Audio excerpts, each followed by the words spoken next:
افراط و تفرید کے عالم میں، فتنوں کی یلغار میں ابھی بھی ایسے بچے ہیں جو دین کے لیے کوشاں ہیں۔ بہاؤالدین ذکریہ یونیورسٹی ملتان کی اسٹوڈنٹس نے لبرلزم اور سیکولرزم کے عالمی تناظر میں اسلامک پوائنٹ آف ویو جاننے کے لیے مجھے انوائٹ کیا۔ انویٹیشن میں آپ سے شیئر کرتی ہوں، یو آر آلسو ویلکم۔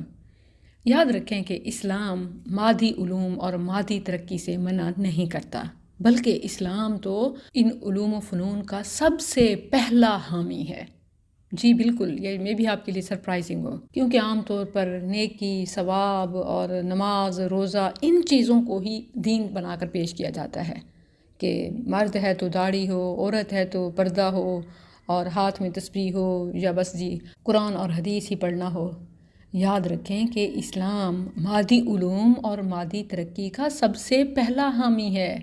غزوہ بدر کی وہ مثال چیک کریں، جب قیدیوں کا فدیہ رسول اللہ صلی اللہ علیہ وسلم نے مادی تعلیم کو قرار دیا، یعنی ریڈنگ رائٹنگ، پڑھنا لکھنا سکھانا، کافر قیدیوں کا فدیہ رکھا گیا۔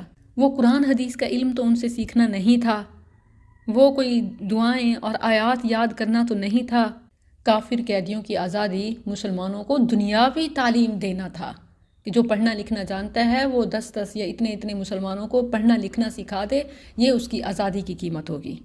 سبحان اللہ، آج بھی مسلمانوں کی آزادی اور ترقی دینی دنیاوی علوم کے کمبینیشن کے ساتھ ہے۔ شرط یہی ہے کہ دنیاوی علوم دین کے ساتھ ساتھ ہوں، ماتحت ہوں، بالا تر نہ ہو جائیں۔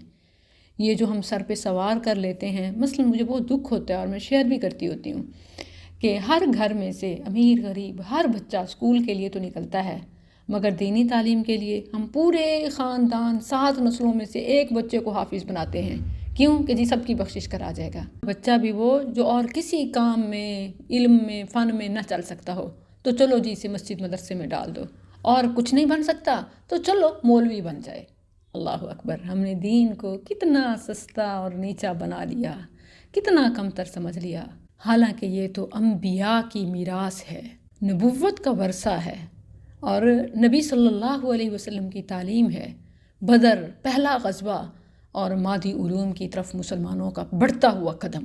جہاں میدان میں تلوار ہے، وہیں علم کا بھی ساتھ ہی وار ہے۔ یہی اپنی دینی آگاہی اور احساس ذمہ داری جگانے کے لیے میں آ رہی ہوں اپنی مادر علمی میں انشاءاللہ۔ تو وقت کی قدر کیجئے، اسے پروڈکٹیوٹی، پازیٹیوٹی میں لگائیں، میوزک، آرٹ اور فضولیات کے نام پر اپنا وقت ضائع نہ کریں۔